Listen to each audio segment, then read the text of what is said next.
कहानी आखिरी पन्ना। धूप की हल्की सी किरणें कमरे की धूल भरी खिड़की से होकर भीतर आ रही थीं। खिड़की के पास रखी पुरानी मेज पर एक आधी भरी कॉपी पड़ी थी। कॉपी के पन्नों के किनारे मुड़े हुए थे, जैसे किसी ने कई बार उसे खोल बंद किया हो। यह कॉपी अनाया की थी, 14 साल की एक शांत सी लड़की जो कहानियों की दुनिया में जीती थी। आज उसका मन अजीब सा बेचैन था।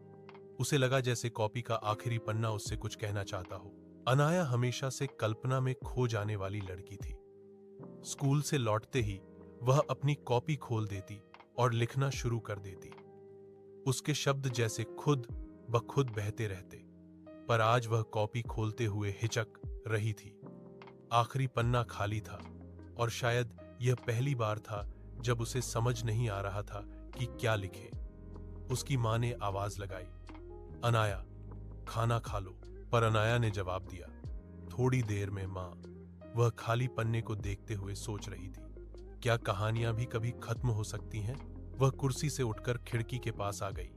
बाहर गलियों में बच्चों का शोर था, पतंगें कट रही थीं, हवा में भों की आवाज गूंज रही थी। अनाया ने सोचा, काश मैं भी हवा की तरह विचारों को उड़ा पाती। तभी उसे लगा जैसे कॉपी के पन्नों से हल्की सी फुसफुसाहट आई हो। उसने पलटकर कॉपी देखी। पन्ना हल्के से कांपा, जैसे कोई अदृश्य हाथ उसे छू कर गया हो। थोड़ा डरते हुए उसने कॉपी खोली। जैसे ही उंगलियां आखिरी पन्ने को छूती, सफेद पन्ने पर हल्का सा नीला उजाला फैल गया।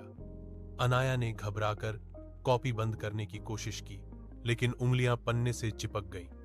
अगली ही क्षण उसके चारों ओर कमरा घूमने लगा। हवा में एक घुमाव उठा और जब उसकी आंखें फिर खुली, वह अपने कमरे में नहीं थी। वह एक विशाल पुस